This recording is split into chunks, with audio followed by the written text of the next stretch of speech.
Hello, this is Craig from Bitzbox.co.uk. In this video I'm going to show you how to make a simple display base for your miniatures. This could be used for like hero miniatures, etc. So excuse me for a weird sort of camera angle, I'm just doing it on a different desk today, but I have a 32mm base here, and I'm essentially planning, I'll make a little display base to use for Grey Fags when she comes out. And by the time you watch this, she probably already is out. But I'm just filming this a few days before the official release. So, yeah, 32mm base. Of course, you can use any size base you want. So, I want to sort of build this up. So, what I'm going to take, I have a sheet of this cork board stuff. So, it's just like a sheet of cork, essentially. You can pick this up relatively cheap off eBay. And as you can see, I've been tearing some bits out. So essentially, if I can get on camera, what you want to do is take some bits, and you want to tear them out. You don't want to cut them out because, well, depending on what you want to use them for, of course. But I want to use sort of like make it look sort of like rocks and stuff. So you can just rip bits out, and that gives you like gives you a little shape like that. Of course, you just tear it down so it's smaller for the base, and I don't mind a little sort of overhang. And essentially I'm just going to build up layers, and I have actually been working on it. So I have a few bits that I've done earlier. So here are a few bits, and they're going to stack up sort of like that. Now don't worry if they're not exactly the same size. That's what gives a bit more of a natural look if they're all sort of slightly different sizes. So I'm just going to go ahead and glue them down, and I'm going to just use some regular PVA glue to do this. Okay, so I've PVA glued these bits together. Now when it comes to attaching them to the base, I've used hot glue from my trusty hot glue gun. Mainly because it didn't really stick very well with PVA glue. I apologise if my chair's a bit squeaky. Now this area here I've also just smoothed down a little bit. So of course there's 4 different layers of cork here. So if you want to get some of the layers sort of more even, I've got a little scraper tool. It's actually a really good tool. You can just sort of scrape little bits out. Give surfaces a bit flatter in some areas. I'm not too worried about it all being even all the way up. A few little bits here and there look a bit more natural, and we are going to add a few bits to this as well. So it's nothing too much to worry about at the moment. We will sort out all these different jagged layers and stuff later on. I'm going to scrape them just a little bit for now, but don't worry too much about getting it all perfect at this stage. I mean, this side looks pretty good actually. I quite like how some of these bits come together quite well already. So I'm just gonna leave it like that for now. So before we do anything else to this, I'm gonna add a few more bits to this. Now what I've built, I've got this little doodad here. Now I think this little guy was from the old sort of manor house terrain piece what GW did. Here's what it looks like in one piece, and I've just hobby sawed him straight down there. I've also added a Fury shield, a little shield, and the top of a thunder hammer to sort of make him look a bit more sort of imperial. Because obviously it's from the old Warhammer fantasy. And he's going to act as a little statue to go there. Now of course you can have whatever you want on your base. I quite like sort of the thought of a statue going outside, but you can have anything outside. You could just have nothing really. Put some stuff at the bottom. Whatever really. This mainly just showing you how to use the cork to get a nice elevated base. So he's going to go on there. And I've also cut out another bit of cork. And I think it goes that way. It might go the other way actually. But essentially it's going to go on the base like that, and I've cut out a little section for where this thunder hammer is going to go. So it's going to be something like like that. It might be the other way around. I'll play around with it. But that's basically going to be the basis of our base. And I might have to just cut into it a little bit more to get it out the right size. I might even maybe do another bit. I'm not sure yet, but this is what we're playing around with. I won't bore you guys too much longer on these little bits. I also have, I'll just snip off the sprue, just a little skull that I'll stick somewhere at the base as well, or maybe even on top, like that or something. And we don't want it to be too busy. Whilst you still want the base to look quite nice, you don't want to just overload it with stuff. You know, you don't want loads of plants or rubble or things like that. You just want to. The rock's fine because it's quite subtle, but you know, you don't want to take the eye away from the actual model itself. So I'm not going to add too much more than that, apart from a few bits of flock and other little bits that we're going to add to the base. So what I'm going to do now is I'm going to play around with these and glue them all together, and then I'll be back. Okay, so I'm back now, and everything's dry. So I've glued on this little skull. I've glued our little statue onto the front. So I use polycement to glue the statue to the base. PVA glue actually to stick the skull to the cork. So cork and plastic don't stick together too well, so when it comes to sticking your miniature on, what I like to do is actually pin them, and then you can just sink the pins into the cork quite easily, but we're going to add some stuff on top anyway. As I want to do Greyfax on here, it's going to be quite interesting to see how I can pin her, because she has like these ridiculous sort of high heel things. But I'll worry about that later on. So, as you can see, it's still a bit, and I will just silence everything. Of course what happens is no one speaks to you all day, and then as soon as you start filming, you're everybody's best friend, so just turn that off. So yeah, now we can fill in some gaps and smooth out some edges, or even rough them up. I'm going to take some, if I can get it in shot, which I can't, I'll move the camera, some polyfiller or spackle. It might be a more familiar term with some people, but over here we call it polyfiller. And of course it's something that you use normally in your everyday life, so it's going to get a bit messy. That's why I'm going to be very careful. I'm just sort of mixing that just off camera because we don't want a lot of this. This is a completely optional step as well, but I like to use a little bit of polyfiller, especially like on top here. You can see there's a gap that I'm going to fill in, so I apologise if I'm not doing this on camera. I just don't want to get it everywhere. And it was quite watery on top, so I apologise for that, but essentially it's just going on top like that, and I'm going to have to smooth it down a little bit. I'm not too worried about what texture it's going to leave on top, because we're going to go over that later on. And you can use it anywhere else on this. If there's any areas you just want filled in, leaving a bit smooth. There's a little bit under there that I'm going to try and do. So I'm just going to do this over the pot so it doesn't go everywhere. So I'm sorry I'm just off camera for a few seconds. But essentially you just apply it like you would apply it normally. Just get a little spatula. I've got a little spatula here. It's all hanging off. And you just sort of stick it on and smooth out. Now it can give quite a nice rough texture as well. So you don't have to smooth it out that much. I'm going to grab an old brush or something. What we got up here, these are all old brush brushes.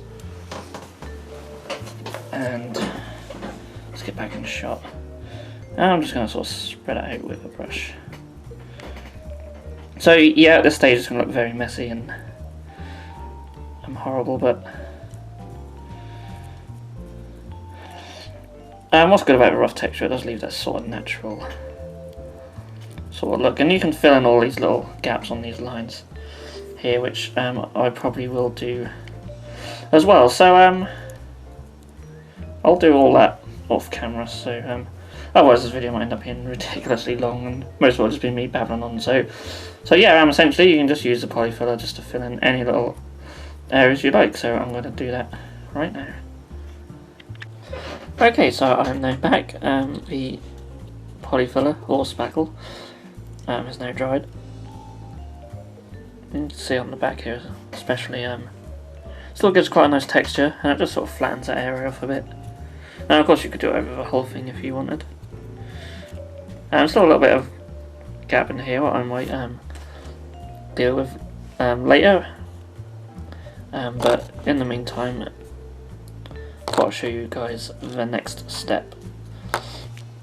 So you can flock it, and I'm going to add some flock to the bottom. And what I like to do is actually use like a textured paint. So what I've got one of these Deluxe tester pots. Don't really matter what the colour is at this stage. Use something light though if you're going to do something like this.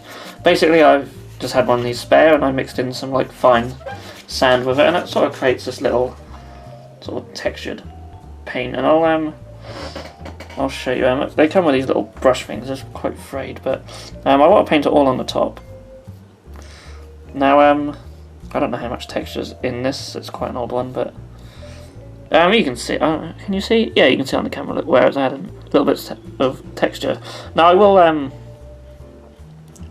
will still go over this area with flock later on in some areas, but I just wanted to apply this just to show you this technique. Now you can also, if you want to add some texture to the side, you can just apply it around the sides as well. Now this has not got a lot of paint in the, not a lot of paint, sorry, not a lot of sand in the paint, so it just adds a nice little subtle texture. So, sorry, I just keep going off camera. It's not the best filming situation that I have on this desk, but I'm going to go around like that. I will wipe some of it off the skull though, I don't want too much on there. And we'll just go around the sides. So yeah, this step's sort of optional really, but I quite like having this sort of texture paint on it just to give it a little bit more texture. And I quite like how random using textured paint is, so it really sort of gives you a random texture throughout. But I will be adding a bit more on top and at the base with regular flock, and I'll probably fill in that little gap with polyfiller or something. But yeah, that's the next step of doing that. It's a little bit messy, and actually I might not take off the skull. Actually, I'm not too worried about that. But of course, we are still going to paint over everything, so that's why I choose a light colour, because it's just easier to paint over. Excuse me. But yeah, so I'm now going to leave that to dry, and then I'll add some flock to the base, and I'm going to add a little bit at the top as well. And then once all that's done, we'll come back, and I think then we'll be ready to start painting it. And here is the base, now that this paint is dried. And I also added just some random little patches of different sized sand. We've got some of them small stones. So essentially I've added these little stones that GW do in the basing kit. We've got a few of them scattered away, you can just see a few, not too many.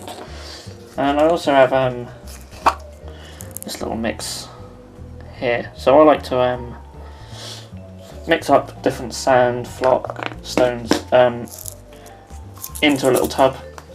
Just gives it a bit more of a natural look rather than just the same sort of texture throughout. And that's why I quite like the GW texture paints as well. I did do a video on them, so some of you may have already seen that. I could have used them here as well actually. That didn't even really cross my mind. So when I was doing like the texture paint earlier, you could actually use the GW ones for that. The one I used just had a little bit more of a random covering with it. As you can see, like because the paint's thicker as well, that goes over the cork really nicely and gives that really sort of thick clumpiness. So again, my phone decides to make a noise while I'm filming. This is obviously a little ways later than when I was filming earlier. So yeah, for these bits you could have used that with GW texture paints. Maybe the thicker ones would have been quite good for the side of the rocks, and then the thinner ones for the top.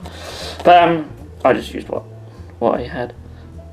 So yeah, essentially now we are ready for painting. So I'm just going to get it primed. I'll probably just use an airbrush, just whack on a Vallejo surface primer. I don't use any primer, it's not going to make much difference. And then we'll look into painting this base. Okay, so we are back and we are now on my airbrushing desk. And here is the undercoated base piece. Still looks a little bit wet in some places, but it doesn't matter too much. So, now if I'm thinking about what colour scheme to use, now Grey Fax is obviously in like silver armour, so I'm not massively keen on doing this in grey, but then I don't really want to go for that sandstone-y sort of look either. So what I'm probably going to do, sort of go with greys, but maybe go a bit darker in some areas. And the statue itself I'm probably going to do like sort of like a dark grey with some green and stuff on there. Sort of represent moss and that. And I'll add some green in as well in the form of static grass and stuff. So yeah, hopefully it comes out alright. So I think I'm going to use some of Badger's Minotaur paints for this, because I do have some nice sort of natural colours, and they're sort of quite muted, so that's sort of what we want really. So I'm going to take some charred stone. Now, this is essentially similar to Dawnstone, I think, which I have here. So again, every time I forget to mute my phone. There we go. So yeah, anyway, as I was saying, Dawnstone. Do I have one somewhere? Yeah. Well, Dawnstone's a bit lighter, but you know, they're similar. So okay, this is probably a bit darker, but either way, just whatever grey. Of course, I mean, if you're making your own display base, you don't have to use the colours I use. I think I'm just going to put a drop of water in the airbrush just to thin this paint out. That's alright, that might end up being too thin, but no, that seems pretty good. So yeah, sorry for just babbling on. I'm just going to cover the whole thing in this grey. Even the statue, which will eventually be a different colour, but I'm going to just work on all the rocks for now.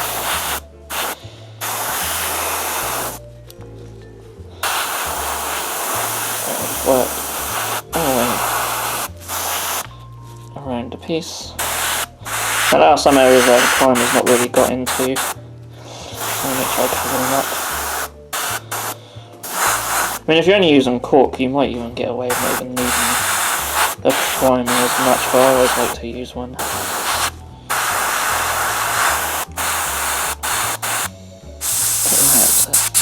That bit there. I'm going to do a wash of non-oil over this, so any sort of deeper areas where we don't reach.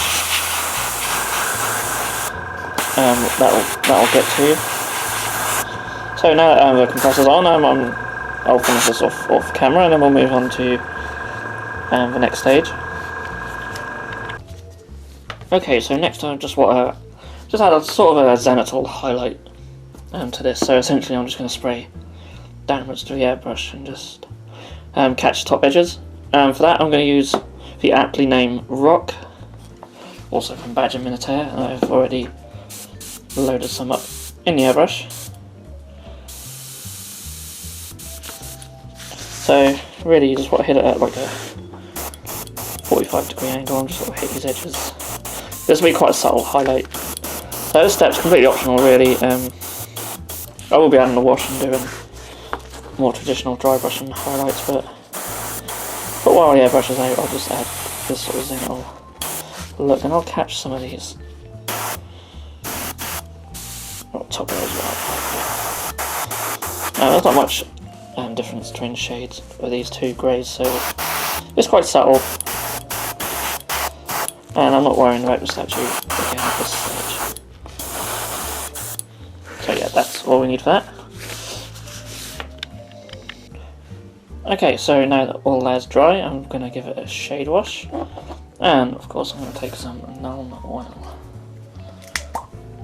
So I'll apply this over all the rocks. Just sort of leaving the statue. I'm also going to thin it down with a bit of water as well, I think. Just mix it in the lid. So that'll help bring out all the detail on all these rocks. And of course we can then dry brush it in the next step. So I'm just going to work around all these rocks and then I'll be back. Okay, so next up I'm going to dry brush all this, and that'll really help bring out all the detail. And to do that I'm going to take some Longbeard Grey. This is a dry compound. Big fan of the GW dry compounds actually, especially this one in particular. I like to use quite a light grey, and when I highlight stuff like this, then just apply it as you would with any dry brush. You can see it. Well, I hope you can see on the camera. That will bring out the varied textures of these stones. So you could use a dark grey if you don't like the sort of extreme light grey highlight. Let's go all on top as well. That's way too much. If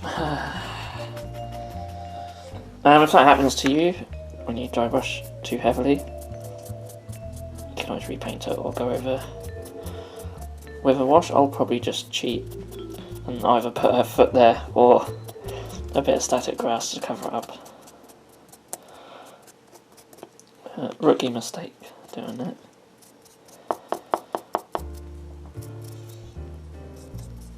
So I'm just avoiding the statue. I did end up going over it with a shade wash, because it doesn't really make much difference. But already that's looking quite cool actually. But we are going to do a little bit more to just that statue, just to make it look slightly different. And I might come back in and dry brush it with this. I'm not sure yet. I might do a different colour. So I'm just thinking out loud at the moment. But yeah, that's essentially how it's looking now. I'm sorry, the light's a little bit. There we go. I'm quite liking that. There's just a little area here where we don't seem to have much going on. It looks a little brown still. So I'll try and fix that.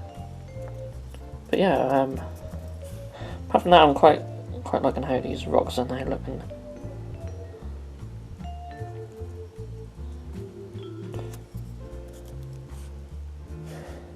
So yeah, I'm quite happy with that. So next I'll show you my plans for painting the statue. Okay, so for the statue, I'm going to try something a bit different. So I actually tried this before, so it was all theory, but I'm going to take some lurking moss from a badger minotaur, and I'll just pop it down on the table here. I say table, this is just an old scrap bit of wood, so that's why I don't worry about it getting all paint on and stuff. So you can see it's like this sort of dark green colour, and I'm going to mix in a lot of water so we have this sort of glaze consistency, maybe even a bit more than that. That's quite nice. You don't want a lot on your brush. I'm just going to glaze over the statue. So it's still going to look grey, but it's going to have that sort of green tint on it. I just want it to look different from the rest of the rocks, but not stand out massively. And we're going to highlight over it with grey as well, so it should hopefully look alright. But I haven't tried doing this before, so if it looks rubbish then oops, I apologise. Oh, I keep dropping it. Sorry, my left hand is not functioning today. Okay. So yeah, you can see it's got this very sort of faint sort of green tint to it. So I do apologise. The light's not great on this desk. I'm only using like a little desk lamp to light this area up. I don't really have a good setup here at the moment. Okay, so I'm gonna let that dry, and then we'll dry brush over that, and then we'll do the final few little bits. Okay, so that's dry, and you notice I've started painting the skull at the top. So that's had Xandri Dust Base Coat with an Agrax Earthshade wash, and I'll highlight it up with Ushabti Bone. But we're focusing on the statue, so I'm going to dry brush it with Dawnstone, and hopefully, excuse me, that'll come out alright. So let's just get this together. So when I dry brush, I've got like an old sort of pillowcase here, which is just covered in paint, and I sort of just work it into the bristles as you would normally when you dry brush. The reason I do this instead of using kitchen rolls is because it's easier than just going through like kitchen roll or paper towel or whatever, and the fabric's sort of quite good just to absorb the paint, so you can sort of dry brush quite well. So I'm going to try and be light with this.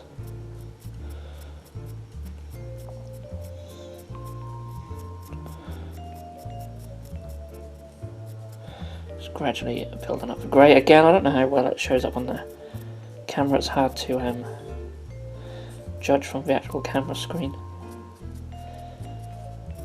But I'm quite liking that. That's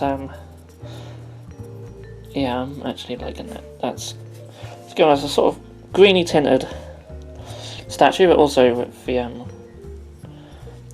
the faded sort of grey from the dry brush over top. I'm quite liking that. I'll take some photos of this as well, and you'll probably see it on our Instagram page. So this little brown bit behind, that's actually where I put some Sterland mud on there earlier, and I don't know, obviously I must have missed it with the primer.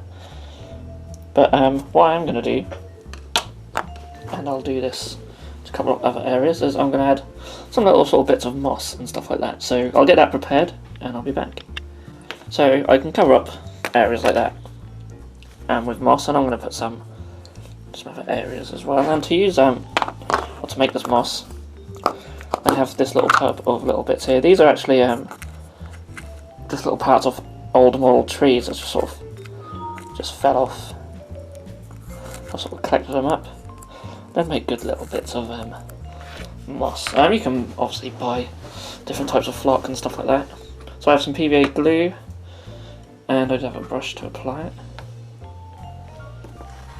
So we're going to apply, excuse me, we're going to apply this PVA glue just in this area here, and then like this. I'll use the back of the brush to sort of push it in. Hopefully that'll stick down alright. I'm also going to put some down on the base.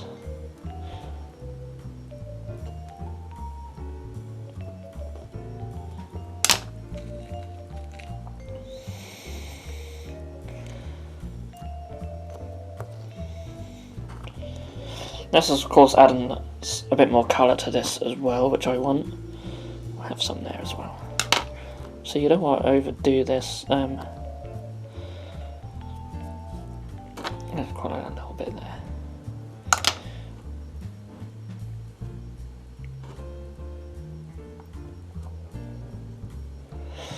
It doesn't stick instantly to the PVA. You could use super glue, but I'd get it all over my fingers. So yeah, just go around applying it in different areas. I'm actually really liking this stuff. I think it's the first time I've really used it properly, but Hopefully that will stick down on the PVA.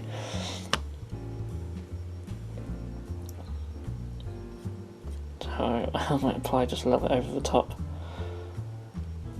And we'll see how that goes. If not, I can always use a different glue. But yeah, I'm really liking that, and it's really made this piece just a little bit more interesting, I think. So yeah, if you sort of apply this wherever you want, and then I'll apply a few little patches of static grass on the top as well, and then once the